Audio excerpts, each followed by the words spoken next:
Em outras modalidades, outros esportes, a gente consegue ver esse atleta completo e contemplar, ficar feliz com o rendimento dele. As Olimpíadas ajudam muito nisso, aproximar o brasileiro de vários esportes. Aconteceu isso recentemente com o skate e tal. Com o Kung Fu não tem tanta visibilidade. O que você acha que precisa para poder mudar isso? É o número de praticantes? É a própria atenção da mídia? Não sei se chama sensei, é sensei que fala também ou não? Não, a gente O fala mestre? professor ou sifu, né? Sifu, né? Em chinês é sifu. Sifu. Então, que aí a gente sabe que às vezes, por exemplo, assim, são escassos também, né? As figuras que acabam ensinando esse esporte, né? Olha, não é número de praticantes, o nosso esporte tem muitos praticantes. Hoje, nosso campeonato brasileiro tem 22 estados, então, assim, é uma competição muito grande. O nosso campeonato mundial, ele chega a quase 100 países, então, assim, não é... Bem difundido, então. Bem difundido. Então, não é a falta de praticantes. Não é um esporte olímpico ainda, né? A gente participou das Olimpíadas de 2008, se não me engano, que foi na China, como esporte demonstrativo, já faz parte das Olimpíadas Universitárias. Agora eu participei do World Combat Games, que é uma competição também muito grande, que é mais 16 esportes de contato. Então, assim, a gente já está entrando em algumas competições consideradas profissionais, mas não é um esporte olímpico, então isso eu acho que já dificulta bastante a questão de visibilidade. Não dá tempo, Paris 2026 não dá tempo, mas para a não próxima, entrou. 2030, não sei onde vai ser a sede, ainda tem jeito. Então, a gente entrou, né, como se fosse para novos esportes que estavam entrando na disputa para poder ser olímpico, acho que ia entrar 6, a gente ficou em 7º. Olha então, só. assim, quase, né? Eu, como atleta, talvez eu não pegue a Olimpíada, mas com certeza mudaria todo o cenário do nosso esporte. Você pode pegar como treinadora, no Sim, caso. sim, Você vê uma pós-fase do esporte? Vejo, porque assim, eu não sei, eu comecei muito nova no Você esporte, tem muita bagagem, né? Então eu não consigo, assim, me imaginar sem um esporte. Então, de alguma maneira, eu vou estar ali. Entendi. Como técnica, auxiliar, levando a toalhinha de algum atleta, mas de alguma forma eu vou estar ali. Uma pergunta, por exemplo, assim, numa estrutura normal de academia, você vai ter, como que é o nome do mestre? O meu Sifu. professor? Sifu. É que a gente fala professor. Aí você tem lá o né? Sifu, ele está treinando, tipo assim, pessoas de idades diferentes, camadas diferentes, de graduação, né, tudo mais.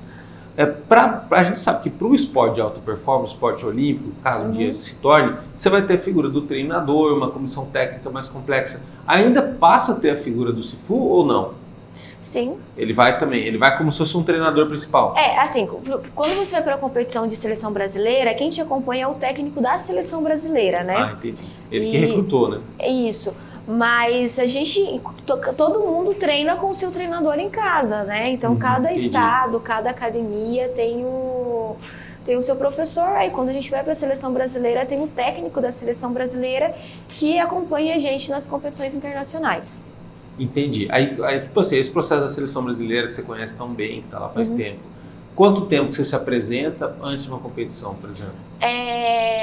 Agora, fevereiro e março. Fevereiro tem uma etapa classificatória, onde eles chamam os atletas que pegaram pódio, 3º, 2º lugar, ou atletas que chamaram atenção pelo talento nessas competições, e aí eles vão para esse treino.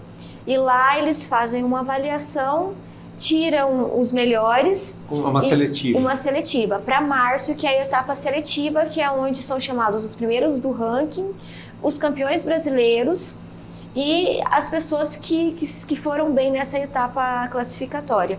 E aí tem uma disputa de vaga interna, e aí é formado o time da seleção brasileira.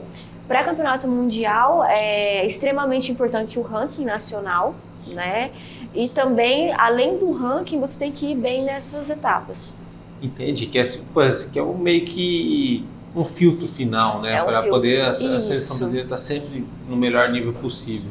É uma forma de dar oportunidade para novos talentos, mas também para os primeiros do ranking, né, que trabalharam os últimos 2 anos, também se mostrarem que estão bem, que estão aptos a irem para uma competição. Que é o que você falou, tem muita complexidade envolvendo, né? Tem questão nutricional, emocional, a própria situação de lesão, né? Possível lesão. Então, se não faz isso, você pode, às vezes, enviar alguém só por conta do ranking.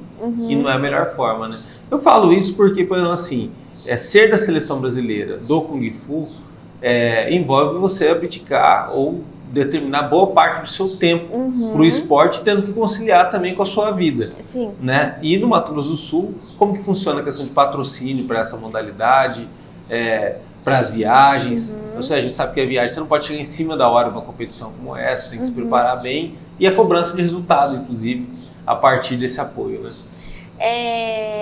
Eu não vivo do Kung Fu, gostaria muito de conseguir, mas eu não vivo, eu trabalho, eu sou profissional de educação física, eu trabalho numa clínica de reabilitação e também treino meus alunos de personal. E então eu trabalho, tenho a minha rotina normal de trabalho e aí eu ainda treino, então não é uma rotina muito fácil, né? Porque imagina você treinar de 6 a 8 horas por dia e assim, não tem como você ir para o Mundial, por exemplo, treinando menos de 4 horas por dia. E assim, o bem engraçado que a minha modalidade, ela é amadora aqui no Brasil, mas na Ásia ela é um esporte profissional. Por quê? Ela faz parte dos Jogos Asiáticos, que é como se fossem nossos Jogos Pan-Americanos. Então lá eles já fazem parte dos Jogos Asiáticos. E os países têm muita estrutura e investimento